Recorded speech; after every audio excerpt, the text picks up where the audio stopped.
ನಾವು ಯುಗಗಳನ್ನು ಗುರುತಿಸ್ತೇವೆ. ಒಂದು ಸತ್ಯಯುಗ, ತ್ರೇತಾಯುಗ, ದ್ವಾಪರ ಯುಗ, ಕಲಿಯುಗ. ನಾವೆಲ್ಲರೂ ಹೇಳುವುದೇನು, ಇದು ಕಲಿಯುಗ, ಕಾಲ ಕೆಟ್ಟಿದೆ ಅಂತ. ಸುಮ್ಮನೆ ಒಂದು ವಿಮರ್ಶೆ ಮಾಡಿ, ಕಾಲ ಯಾವುದರಿಂದ ಬದಲಾಗುತ್ತದೆ, ಯಾವುದು ಸತ್ಯ. ಮುರಳಿ ರೀಸೌಂಡ್ ಆಗ್ತದೆ ಪ್ಲೀಸ್. ಇದು ಸತ್ಯಯುಗ, ತ್ರೇತಾಯುಗ, ದ್ವಾಪರ ಯುಗ, ಕಲಿಯುಗ ಅಂತ ನಾವು ಹೇಳ್ತೀವಲ್ಲ. ಸತ್ಯಯುಗವನ್ನು ಮಾಡಿದ್ದು ಯಾವುದು, ತ್ರೇತಾಯುಗ ಮಾಡಿದ್ದ್ಯಾವುದು, ಕಲಿಯುಗ ಮಾಡಿದ್ದ್ಯಾವುದು? ಸತ್ಯಯುಗದಲ್ಲಿರುವ ಸೂರ್ಯ ಬೇರೆ ಇದೇನು, ಚಂದ್ರ ಬೇರೆ ಇದೇನು, ಭೂಮಿ ಬೇರೆ ಇದೇನು, ಬೀಸುವ ಗಾಳಿ ಬೇರೆ ಇದೇನು, ಅಥವಾ ಕಲಿಯುಗದಲ್ಲಿರುವ ಸೂರ್ಯ ಬೇರೆ ಇದ್ದಾನೇನು, ಚಂದ್ರ ಬೇರೆ ಇದ್ದಾನೇನು, ಬೀಸುವ ಗಾಳಿ ಬೇರೆ ಇದೆಯೇನು, ಹರಿಯುವ ನದಿಗಳು ಬದಲಾಗಿವೆಯೇನು? ಕಾಲ ನಾವೆಲ್ಲ ಹೇಳ್ತೀವಲ್ಲ, ಕಾಲ ಕೆಟ್ಟಿದೆ, ಇದು ಕಲಿಯುಗ ಅಂತ. ಮೊನ್ನೊಬ್ಬರು ಪದ ಹಾಡಿದ್ರೆ ಕೇಳಿರಿ ನೀವು? ಎದುರು ದಿವಸ ತೆಪ್ಪೋತ್ಸವ ದಿವಸ ಯಾರ್ಯಾರು ನೀವು ಜ್ಯೋತಿಷ್ಯ ಪಂಚಾಂಗ ಕೇಳಿದ್ರೆ ಗುಣಿಸಿ ಎಷ್ಟು ವರ್ಷ ಎಷ್ಟು ಸಂವತ್ಸರ ಆದಮೇಲೆ ಸತ್ಯಯುಗ ಬರ್ತದೆ ಮರಳಿ ಅಂತ ಹೇಳ್ತಾರೆ. ಅದರ ದಾರ್ಶನಿಕ ಒಂದು ಸುಂದರ ಮಾತು ಹೇಳ್ತಾನೆ.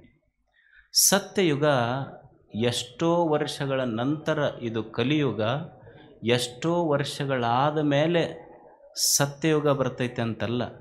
ಸತ್ಯಯುಗದ ಪ್ರಾರಂಭ ಯಾವಾಗ ಸತ್ಯಯುಗ ಅಂದ್ರೆ, ಯಾವಾಗ ನಿನ್ನ ಹೃದಯದೊಳಗೆ ಪ್ರೇಮ, ನಾಲ್ಗೆ ಮೇಲೆ ಒಳ್ಳೆಯ ಮಾತ, ನಿನ್ನ ದೇಹ ಇನ್ನೊಬ್ಬರ ದುಃಖಕ್ಕಾಗಿ ಸಹಾಯ ಮಾಡಲಿಕ್ಕೆ ನಿನ್ನ ಹಸ್ತಗಳ ಕೈಚಾಸ್ತವಲ್ಲ, ಅದೇ ಸತ್ಯಯುಗ.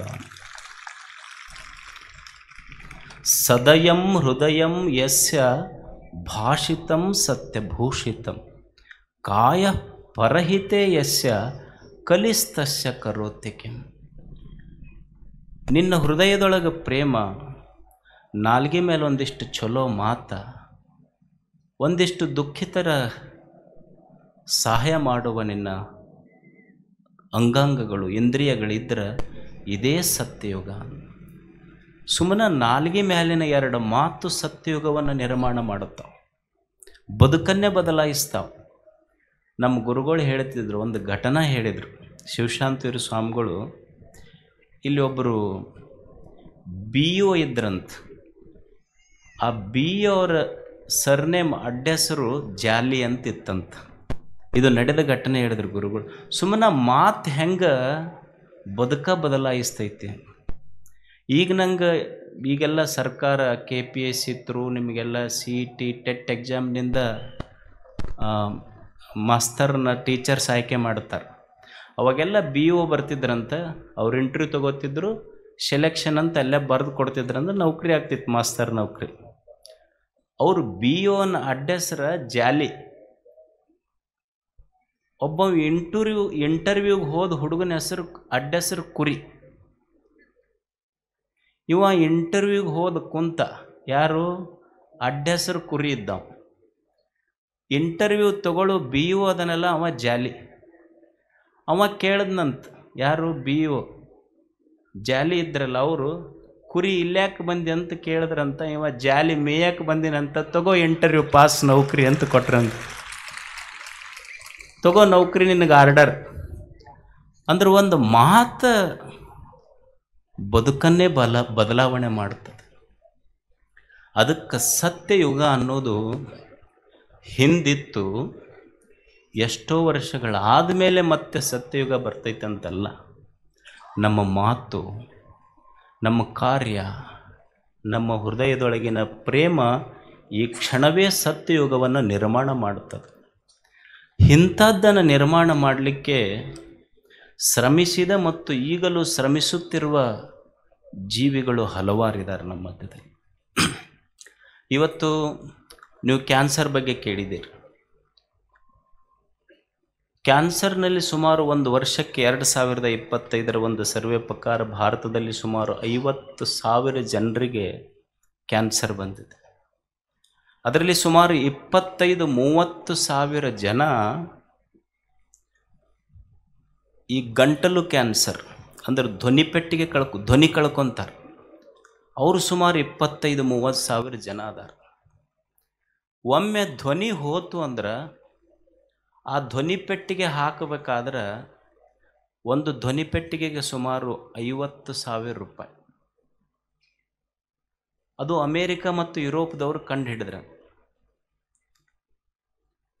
ಒಬ್ಬ ಬಡವ ಬಂದು ಒಬ್ಬ ವೈದ್ಯನಿಗೆ ಬಡವಿ ಕೇಳ್ತಾಳೆ, ಅಲ್ಲ ನೀವಿದ್ದು ಶ್ರೀಮಂತರು ಪ್ರತಿ ವರ್ಷ ಧ್ವನಿ ಪೆಟ್ಟಿಗೆ 50,000 ಕೊಟ್ಟು ಬದಲಾಯಿಸ್ಕೊಳ್ಬೋದು, ನಾನು ಬಡವಿ ನನ್ನ ಮಗನಿಗೆ ಪ್ರತಿ ವರ್ಷ 50,000 ಕೊಟ್ಟು ಧ್ವನಿ ಪೆಟ್ಟಿಗೆ ಹಾಕಿಸ್ಕೊಳ್ಳಿಕ್ಕಾಗುತ್ತೆ ನನಗೆ.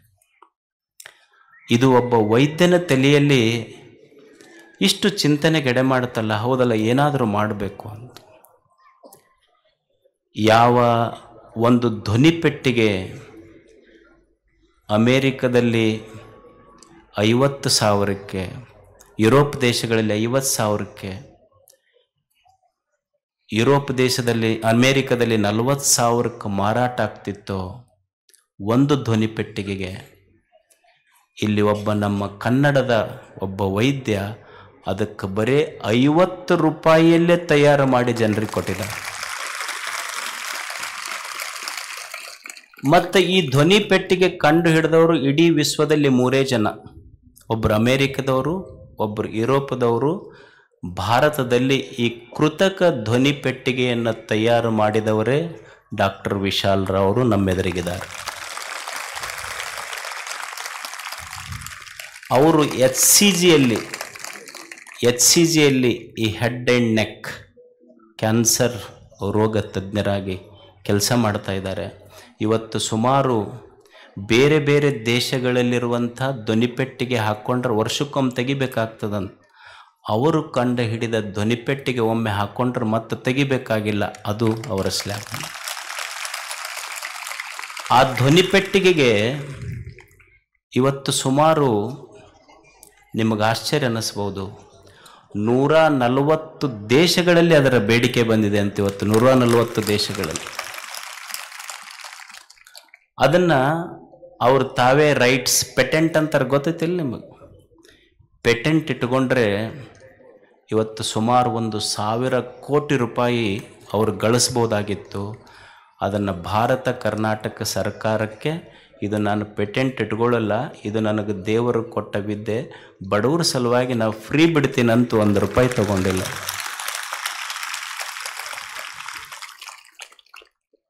ಅಂಥ ವೈದ್ಯರು ನಮಗೆ ಕಣ್ಣು ಮುಂದಿದ್ದಾರೆ. ನಮಗೆ ಯಾರ್ಯಾರಿಗೆ ಒಂದು ಸಣ್ಣ ಪೇಟೆಂಟ್ರ್ ಸಿಕ್ಕರು ಬಿಡೋದಿಲ್ಲ, ನಾವು 1 ರೂಪಾಯಿ ಬಿಡೋದಿಲ್ಲ ಮಂದಿ. ನಾವು ಒಂದು ಬಸ್ ಮುಳುಗಾಕತ್ತಿಂತಂತ ಫಲ್ಟಿಯಾಗಿ, ಒಂದು ಬಸ್ ಆಕ್ಸಿಡೆಂಟ್ ಆಗಿ ಬಸ್ ಮುಳುಗಾಕತ್ತಿತ್ತಂತ. ಎಲ್ಲರೂ ನಾ ಬದುಕಬೇಕಂತ ಹೊಳ್ಯಾಗಿಂದ ಬಸ್ನಾಗ ಎದ್ದೆದ್ದು ಬರ್ತಿದ್ರು.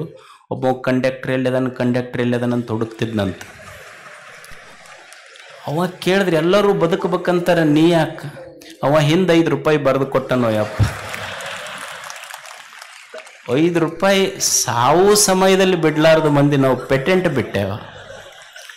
ಆದರೆ ತಮ್ಮ ಜೀವಮಾನದ ಸಾಧನೆಯನ್ನೇ ದೇಶಕ್ಕಾಗಿ ಸಮರ್ಪಿಸಿದ ನಮ್ಮ ಕನ್ನಡದ ಹೆಮ್ಮೆ, ಭಾರತದ ಹೆಮ್ಮೆ ಡಾಕ್ಟರ್ ವಿಶಾಲ್ ರಾವ್.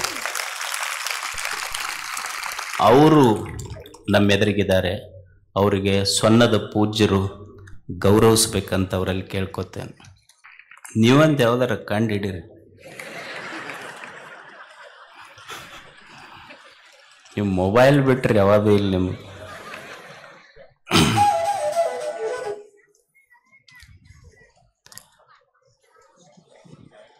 ನೀವು ಹಿಂಗೆ ಏನಾದರೂ ಸಾಧನೆ ಮಾಡಿ ಬರ್ಬೇಕನ್ನೋರಲ್ಲ, ಬಟ್ ಯಾರ ಕಡೆಯಿಂದಾರೆ ಹೇಳಿಸಿ ಒಂದು ರೆಕಮೆಂಡ್ ಮಾಡಿಸಿ ಬರ್ಬೇಕನ್ನ ಮಂದಿ ನೀವೆಲ್ಲ.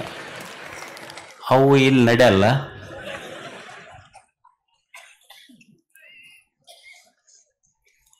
ಒಂದಿಷ್ಟು ಜನ ದುಡಿಲಿಕ್ಕಂತ ಕರ್ನಾಟಕ ಬಿಟ್ಟು ಬಾಂಬೆಗೆ ಹೋಗ್ತಾರೆ. ಒಂದು 4-5 ಜನ, ಒಂದು 11 ಜನ ಸ್ನೇಹಿತರು ಸೇರಿಕೊಂಡು, ಅವರು ಯಾರು ಅಂದ್ರೆ ತಾವು ಉದ್ಯಮಿಗಳಲ್ಲ, ಹೋಟೆಲ್ದಲ್ಲಿ ಕೆಲಸ ಮಾಡೋರು. ಒಬ್ಬ ಹೋಟೆಲ್ ಮ್ಯಾನೇಜರು, ಒಬ್ಬ ಹೋಟೆಲ್ ಅಡುಗೆ ಮಾಡವ, ಒಬ್ಬವ ಪಾನ್ ಶಾಪ್ ಮಾಡವ, ಹಿಂಗೊಂದು 11 ಜನ ಕೂಡಿಕೊಂಡು ಒಂದು ಸಂಕಲ್ಪ ಮಾಡ್ತಾರೆ.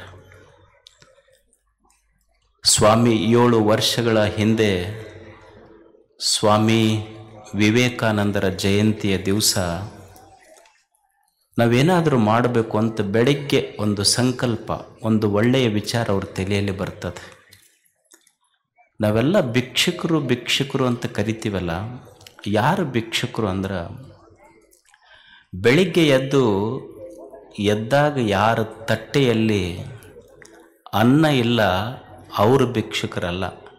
ಬೆಳಿಗ್ಗೆ ಎದ್ದಾಗ ಯಾರ ತಲೆಯಲ್ಲಿ ಒಳ್ಳೆಯ ವಿಚಾರ ಸಂಕಲ್ಪಗಳು ಬರುವುದಲ್ಲ, ಅವರು ಭಿಕ್ಷುಕರಾಗ್ತಾರೆ.